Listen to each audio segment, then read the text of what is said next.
À peine j'ai touché, t'as vu? Baoum, ça a mis une cacahuète.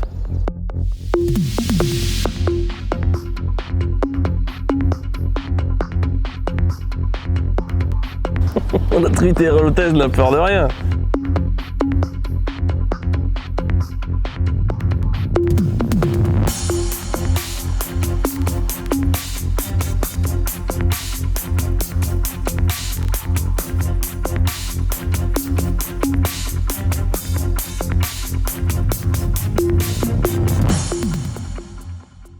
Bonjour à tous et à toutes et bienvenue pour une nouvelle vidéo Matrix. Alors aujourd'hui nous nous retrouvons sur les bords de l'Hérault. Comme vous voyez, il y a un peu de bouillon et c'est pas plus mal parce qu'aujourd'hui justement nous allons essayer de faire une pêche de beaux poissons en eau vive. On va essayer surtout de cibler les barbeaux, éventuellement quelques chevennes. Donc ça devrait être pas mal, c'est un endroit que je connais relativement bien. Et j'ai déjà fait de belles pêches, donc sans plus attendre, ce que je vous propose c'est que je mette la main à la pâte, on va réaliser l'amorce et puis après on va regarder un petit peu ce qu'on a prévu au niveau du montage et tout ça. Vous voyez, j'ai fait simple aujourd'hui, c'est pareil, hein, j'ai monté une seule canne, j'ai d'autres cannes dans le fourreau si jamais besoin est, mais on va essayer de faire au plus simple. Donc c'est ce que je vous ai expliqué. Je vais vite préparer l'amorce, on regardera les éches un petit peu ensemble après. Et puis on va vite attaquer parce qu'encore une fois, j'ai hâte de mettre une cage dans l'eau. Allez, à tout à l'heure. Donc voilà, l'amorce est mouillée. On en parlera un peu plus longuement tout à l'heure. Alors pour ce qui est des montages, encore une fois, on est sur de la pêche en rivière, donc montage très simple. Montage à plat, on est sur du fil. Hein. Pas de tresse ni quoi que ce soit là, parce que bon, sur les poissons de rivière, il faut pouvoir avoir une certaine élasticité, la tresse ne l'apporte pas malheureusement. Au niveau de la canne, on est sur une horizon distance en 4 mètres, 130 grammes, parce que comme vous voyez, il y a quand même du jus. Donc, et ça peut augmenter selon les variations de courant. Donc on est sur une 4 mètres, 130 grammes, le moulinet sur un horizon 5000. Le fil, on est comme d'habitude, on doit être aux alentours des 24 centièmes. Donc le montage classique, hein, montage à plat, avec une cage, avec une plombée latérale en 80 grammes, une torsade, une attache rapide, et au niveau du balling, on va pas lésiner là pareil. Je vais mettre quelques cages d'amorçage et puis j'accrocherai un balling. On va attaquer directement en 18 centièmes, un balling de 60 cm environ, avec un hameçon à œillet. Je pense qu'on va mettre un MXB1, ça ira très bien pour ce genre de pêche. Il faut quelque chose quand même de relativement costaud, parce que la dernière fois que je suis venu, j'étais sur des MXB3 et les deux premières touches, les hameçons, ils n'ont pas tenu. Donc on va attaquer avec un MXB1 là. Il n'y a pas besoin d'amorcer énormément, c'est des poissons qui répondent relativement bien et relativement vite. Donc on va tout de suite mettre 2-3 cages et après on va mettre un balling, on va commencer à pêcher. J'espère qu'on va réussir à avoir des touches assez rapidement. Donc voilà, allez c'est parti. Alors là, quelque chose de très important pour ce genre de pêche, il faut charger en èche.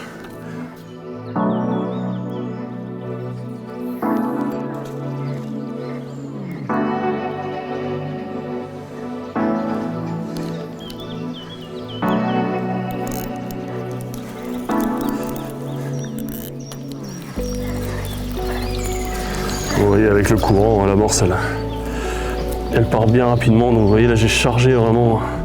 Pour l'instant j'ai mis des pinkies. Ouais, quand même prudent, on ne sait jamais. Mais je vous dis là j'ai prévu en neige, j'ai prévu ce qu'il faut, la gozère, maïs.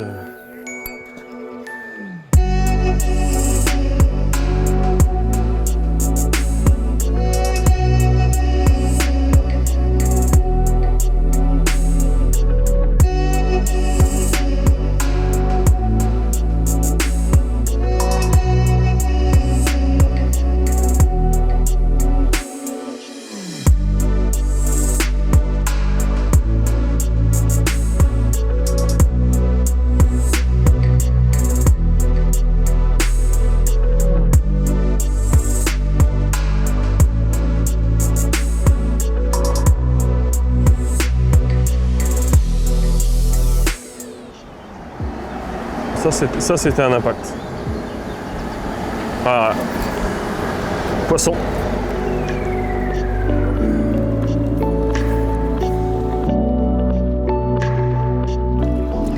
Nous sommes... Qu'est-ce que c'est? Et il y a le repas de ce soir. C'est le repas. Une truite. Donc vous voyez, on est en rivière. On prend des truites. Bon alors on va faire un premier petit point là sur la première étape. Ça fait une petite heure qu'on pêche. Bon pour l'instant c'est relativement calme. Je suis assez étonné d'ailleurs. Je pensais qu'on aurait des touches un peu plus rapidement. Alors pour l'instant on a pris une truite et un petit chevenne en une petite heure de pêche. On a eu quelques passages dans le fil. Pour l'instant on n'a pas modifié grand chose hormis la couleur des èches. Je suis toujours sur des gozers, j'ai essayé les bronzes, j'ai essayé les rubis, j'ai essayé les blancs. Pour l'instant c'est le rubis qui a amené entre guillemets le plus de touches. Donc on va voir, on est qu'en début de pêche, on peut laisser le temps aux poissons de s'installer, mais de toute façon c'est ce qu'on est en train de remarquer. Il n'y a pas 50 000 possibilités au niveau du poste. La fosse elle se trouve devant nous, à gauche vous avez beaucoup moins d'eau. Et vous avez à peine 1 mètre d'eau et à droite c'est la même chose et nous on doit pêcher dans 2,50 m, 3 mètres d'eau, donc c'est vraiment je pense la localité où les poissons se situent. Après je pense qu'il faut peut-être attendre un petit peu, les poissons devraient rentrer avec la luminosité croissante, le soleil arrivant. L'eau va certainement se réchauffer un petit peu, d'ailleurs on le voit, l'eau est en train de s'éclaircir, donc ça ne peut être que meilleur. Donc on va prendre notre mal en patience et on va continuer à mettre des cages avec de l'amorce et surtout beaucoup d'èches à l'intérieur, pour essayer de faire sortir les moustachus. Je suis sûr qu'il y a un truc, il y a quelque chose. Il faut arriver à comprendre le pourquoi du comment. Là.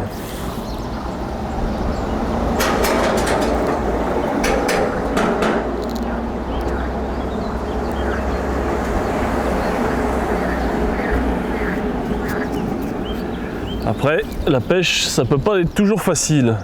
Et là, il faut essayer d'arriver à comprendre pourquoi ces barbeaux qui sont forcément présents sur le coup, je ne vois pas d'autres possibilités. Ils y sont, j'en suis sûr. Mais pourquoi on n'arrive pas à les prendre? Là on a raccourci le bas de ligne, on est passé de 60 à 40. S'il faut on pourra raccourcir encore, s'il faut on descendra en diamètre de fil. Après ça sert à rien non plus, pour moi ça sert à rien de descendre en dessous du 14, parce que vu le courant, ça va être faire des dons de bas de ligne à chaque fois. La dernière fois que j'y ai pêché, en dessous de 16, c'était cassé à chaque fois.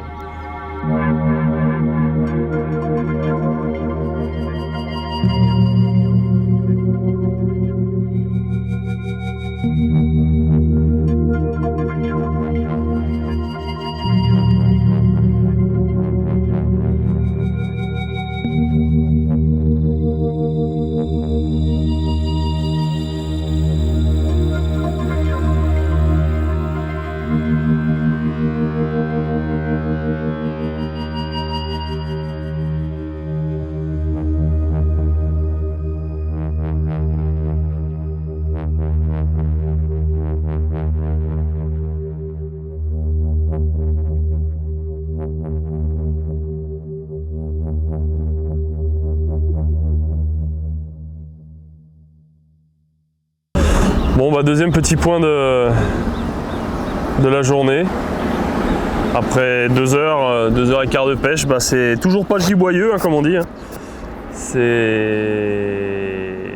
très calme, c'est très calme. On a essayé de changer les èches. J'ai essayé au maïs, j'ai essayé au terreau, j'ai essayé de faire des panachés, rien n'y a fait. On a encore raccourci la taille du baligne, on est passé sur un baligne en 20 centièmes. Alors j'ai eu une très grosse touche et au ferrage, je me suis fait littéralement exploser. J'ai tenu le poisson à peine 5 secondes. Je ne pense pas que c'était un barbeau. Je pense que ça devait être une carpe ou peut-être un silure. Je sais qu'il y en a quelques-uns qui tournent dans le coin aussi. Donc voilà. Pour l'instant c'est calme, on va continuer à mettre des cages. Alors là pour rien vous cacher, j'ai incorporé de la farine de poisson dans l'amorce. J'étais pas spécialement partant pour le faire au début de la partie de pêche et puis là, de toute façon encore une fois, il ne faut pas rester inactif, hein. Faut pas attendre que les poissons arrivent. À mon avis, ils sont dans le secteur. Encore une fois, Je vois pas où est-ce qu'il pourrait être d'autres comme endroit. Ils sont forcément là, mais ils veulent pas mordre, donc il faut arriver à déclencher les touches. Donc voilà, on va serrer les dents et on va essayer de réussir à les faire rentrer. On continue. Enfin une belle touche. Je sais pas ce que c'est. Est-ce que c'est le fameux barbeau tant attendu depuis ce matin?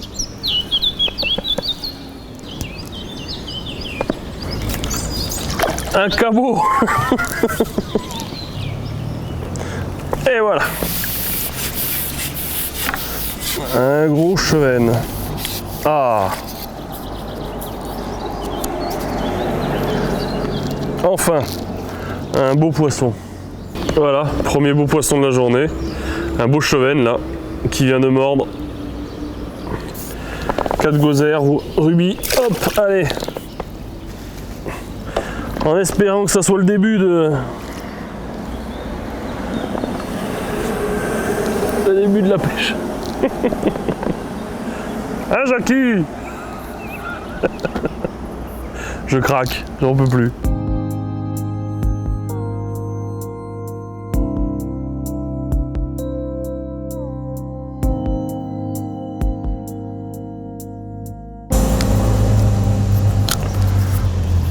Ah oui, là on vient de ferrer un très très gros poisson. Je sais pas si c'est un barbeau, je sais pas si c'est une carpe, mais là il y a un très très beau poisson. Ah là c'est lourd là. Ce qui m'inquiète un peu, c'est que je vais passer sur un MXB3 et j'espère que ça va supporter. Comme quoi, c'est ce qu'on disait, parfois il faut attendre un peu. Je pense que le fait que l'eau se soit éclaircie,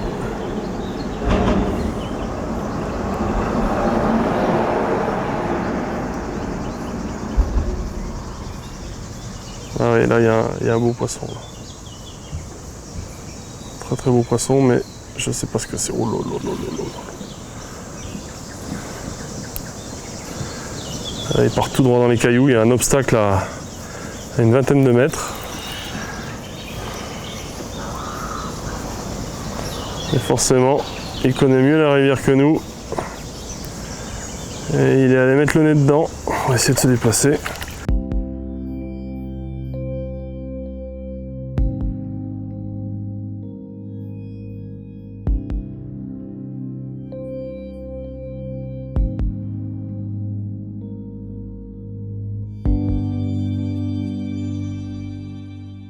Alors, troisième petit point de la journée. Donc là je viens de... Pour rien vous cacher, je viens de refaire un montage parce que je viens de me faire exploser par un beau poisson. À gauche là, une trentaine de mètres, il y a une grosse pierre et il est parti tout droit dedans. Alors, en rebelote, je ne sais pas si c'était une carpe ou si c'était un gros barbeau, mais en tout cas, j'ai pas pu le sortir. Du coup, il commence quand même à y avoir quelques touches, c'est de bon augure. Je pense que le fait que l'eau se soit vachement éclaircie, là on le voit en 1h30 de temps, le courant a ralenti et surtout l'eau s'est énormément éclaircie, donc je pense que les poissons, ça leur convient beaucoup mieux. Est-ce que c'est visuel, est-ce que c'est olfactif, je ne sais pas exactement, mais ça déclenche des touches. On a beaucoup plus de touches que les 3h, 3h30 du début, donc en espérant que ça continue à monter crescendo et qu'on puisse commencer à réaliser une bourriche convenable pour l'endroit. Allez, on va continuer tout ça.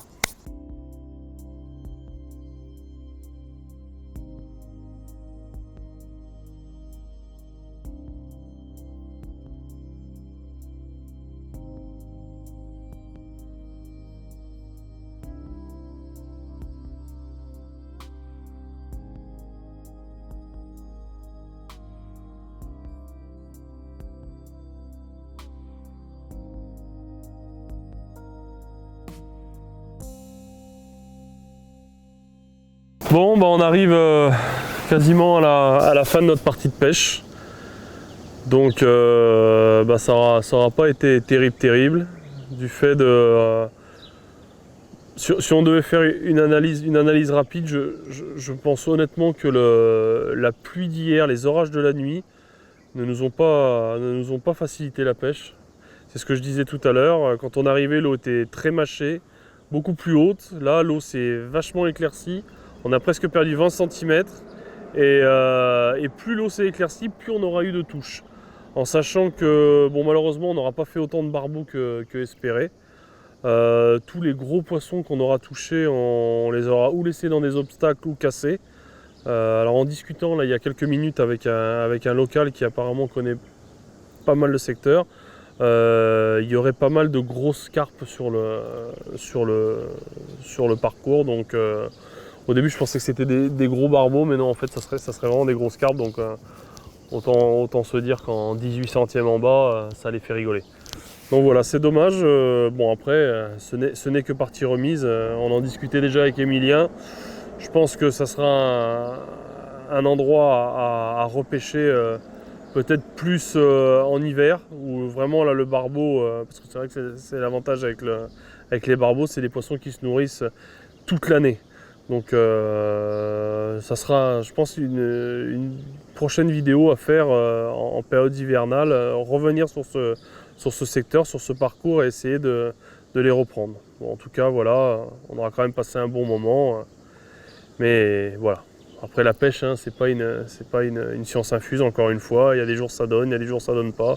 Là, je pense qu'on a une des raisons pour laquelle les poissons n'ont pas mordu comme espéré. Voilà, bon, on va continuer encore un petit peu, quelques minutes pour finir le fond d'amorce, et puis après on regardera quand même ce qu'on a pris dans la bourriche. Bon, eh ben écoutez, hop, on va vite regardez ce qu'on a pris quand même. Quelques poissons, mais c'est vraiment pas foufou. Mais on reviendra. J'espère quand même que cette vidéo vous aura plu. Encore une fois, la pêche, hein, c'est pas une j'arrive même plus, je suis crevé. C'est pas comment on dit, une science exacte. Merci Emilien. C'est pas une science exacte. Il y a des jours où on prend du poisson, il y a des jours c'est plus compliqué. Aujourd'hui c'était plus compliqué.